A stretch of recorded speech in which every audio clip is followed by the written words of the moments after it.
Merci de suivre l'actualité sur le Transporteur TV. Tout de suite, le sommaire de ce journal. Sécurité routière, les acteurs du transport routier en atelier mercredi pour faire le bilan de la phase de sensibilisation.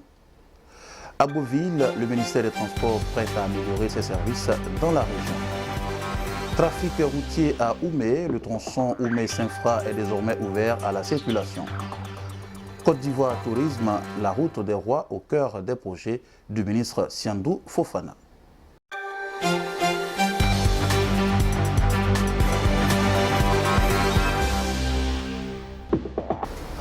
Bonjour et bienvenue à tous. Les acteurs du transport routier étaient réunis en atelier mercredi pour faire le bilan de la phase de sensibilisation sur la sécurité routière et dégager des perspectives d'amélioration des acquis.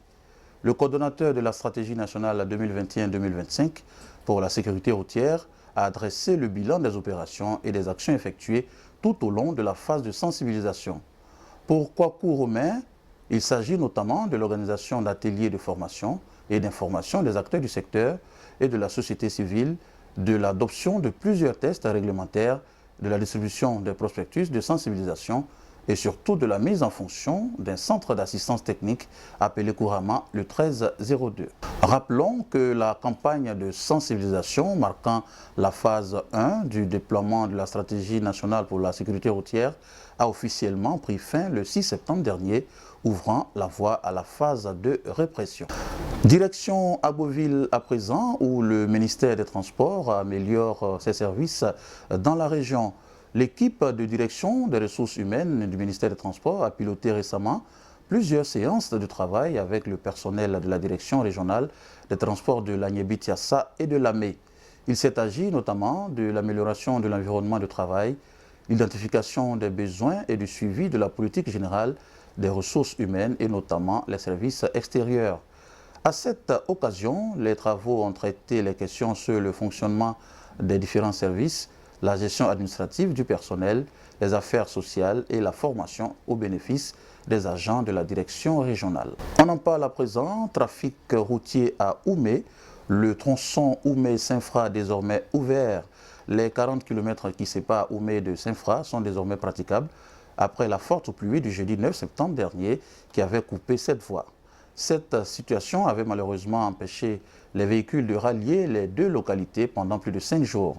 Face à cette situation, les populations, dont les planteurs de cacao, souhaitent un reprofilage rapide de cette route qui représente la seule grande voie de communication entre les villages environnants et la ville d'Oumé. Terminons ce bulletin avec du tourisme. Lors de la célébration de la quinzaine touristique dans la région du Gontougo, mardi dernier à Bondoukou, Siandou Fofana, le ministre du Tourisme et des Loisirs, a indiqué vouloir faire de la route des rois une destination prisée.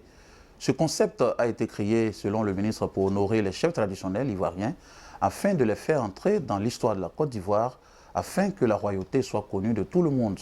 Pour Siandou Fofana, cette idée doit également attirer les touristes étrangers vers la Côte d'Ivoire pour s'imprégner de la culture ivoirienne, afin de créer une source de revenus qui profitera aux jeunes et aux femmes. La quinzaine touristique ivoirienne est organisée en prélude à la 41e journée mondiale du tourisme qui aura lieu le 27 septembre prochain en Côte d'Ivoire. L'objectif est de faire découvrir ou redécouvrir les atouts et richesses de la destination sublime en Côte d'Ivoire, de contribuer à un développement inclusif du pays en mettant en lumière les potentialités de différentes régions du pays.